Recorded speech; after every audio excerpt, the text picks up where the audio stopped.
All right. Hello, everybody. I am going to be talking about my teaching technology tool, which is Nearpod.com. This is a great website. You can create your own lessons and activities and send them to your students, not just in a classroom setting, but also if you are, teaching from afar, distance learning, or you have a hybrid classroom. This makes that just that much better. So this is going to be the hub for everybody. Students will go over here and enter their code. You'll learn about that in just a little bit. This is where teachers can sign up or log in, and then of course administrators can learn more here as well. But we're going to log in, and I have my own personal account. So we'll log into that real quick. And it takes me to my lessons. Now, if you're new to Nearpod and you just created an account, you won't have any lessons yet. So it'll instead take you to the Nearpod library. And this is a great tool. So Nearpod has hundreds upon hundreds of activities and lessons and videos that you can use in your classroom. You can just save them to your lessons. It's super simple. We take a look at the videos here. They've got science videos, art videos, music videos. They have ones from BBC, the History Channel, National Geographic. There's a ton of different places to find videos here. And see, this is really awesome because on YouTube, if you're looking for a specific video, you might find some educational videos. You might find a lot of entertainment videos. Whereas here, all of these videos are strictly educational and come from educational sources, which means that it'll end up being easier to find videos and things like that that aren't that have educational value. They've got activities here as well, lessons, and of course they also have their filters. You can search for just lessons. You can search based on Common Core standards or the state standards. You can search for specific subjects, and you can search for specific grade levels. And then, of course, that still will leave you with hundreds of Nearpods that you could use. Just an absolute ton. It just keeps going. But you can narrow it down even more by using the actual search bar. And here now you can find some great ones. And there's even ones that are made by some other organizations. So I'm actually going to save this one here because this one actually uh, pertains to my um, subject. So this is a full lesson. Gives the teachers material and preparation. See, this is a really useful tool. It starts with an essential question: how are rocks formed? Learning objective: by the end of this lesson, you will be able to identify the characteristics of three major types of rocks and explain the rock cycle. So this is essentially a lesson plan pre-made for you. It's totally free, and all you got to do is add it to your lessons. So now that we've done that, we go back to my lessons and it shows up right here. Now, not only are the ones that you saved going to show up here, but ones that you create yourself are going to show up here, and even ones that other teachers have shared with you are going to show up here. So this is my co-teacher from last year, Sunday school, Melanie.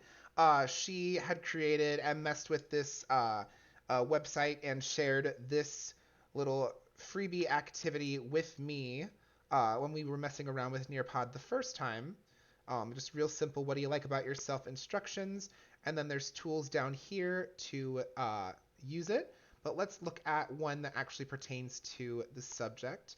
Oh, and what's great about these is these are, of course, uneditable. They're created by the Nearpod team or by LifeLeak, but you can copy them and save them as your own, and then you can edit them to your liking. So if there's one line of the instructions that you don't like, or there's something you don't like in it, or you want to add something, then you can do that. But let's take a look at this one right here. So the instructions: highlight the area of the map known as the Ring of Fire. Consider how Earth's crust has moved over time due to plate tectonics to account for the geographic land formations and patterns seen. And then read the article and answer the questions. So the instructions are right here. The article is going to be this right here. You just click on that, and it pops up that article right here. And of course, the page stays open, and then they can put that down, get out their pen, and then trace the ring of fire. So it's really hands-on. It's great for visual and kinetic learners who want to get their hands on the actual activity and not just hear you lecture. Actually, it goes down about right there, and then it loops around. There we go. And then, of course, after I read the article, I would fill these out, but I'm not going to have you sit here while I silently read an article and answer questions that you probably don't want to know. So we can head back to my page, and let's say I really like that one and I want to share it with my students. I can choose to do a live participation where they do it in class, and I can actually, if they're using Zoom in class, I can actually watch them do it in real time, which is great for formative assessment, as well as being able to catch students doing something wrong as they're doing it, so that you can guide them towards uh, the right pathway, the right way to do something, or the right way to answer a question. Or if you're doing the hybrid or student-paced or distance learning, you can do a student-paced one. And when you do this, you can, uh, ooh, I'm sorry. So I had already launched one. I launched one a little bit earlier, and so the code is right here for that launch. So once you launch one of these activities, it'll send out this code, and then as long as a student has this code and enters it in on that first page, they will be taken right to that activity, and then they can do it, and it'll stay into your classroom. Uh, you can view the progress of how people are doing so far, but I'm still waiting for students to sign in.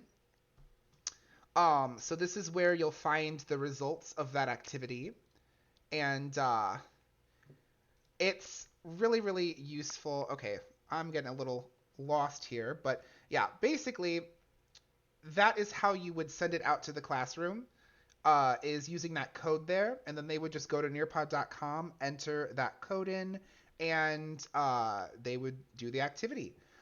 So of course you could do that for the lessons too. So if I wanted to send this out, then I would send it out. I would teach it, and then of course the students would use this to log in and watch as I teach the lesson. So I would, of course, skip over these slides or remove them. So it's a really, really useful tool. Uh, it's got a lot of different options. Oh, and I almost forgot to talk about the best part. You can create your own. So you can create your own lesson, your own video, or your own activity. You can also combine the videos with built-in questions. It's really just a great tool. So I haven't really gotten too far into building my own. However, it's got a lot of okay, why are you doing this? I'm sorry. There we go. Let's go to edit, not preview, because it doesn't have any slides. You can add whatever you want. They've got a lot of different choices here. You can add a BBC video. You can add a simulation. You can add audio. And then you can also add activities like an open-ended question or matching pairs. There's just all sorts of choices. Along with these, of course, they have those tools like the pen tool, the text box tool. These all work together to just have a very versatile set of tools to create activities for your students. And I think that this is not only a great tool for my subject, I think it's a great tool for any subject, because there really is very few limits to this kind of website. There's a lot you can do here. So I think that this is a website you should definitely look into taking a look at once you are teaching, because you may end up needing some resources from here someday. You might have some planning mishaps, and this will end up coming in real handy. So that is Nearpod. Really, really cool website. And thanks for listening to me today. So see you guys when I see ya.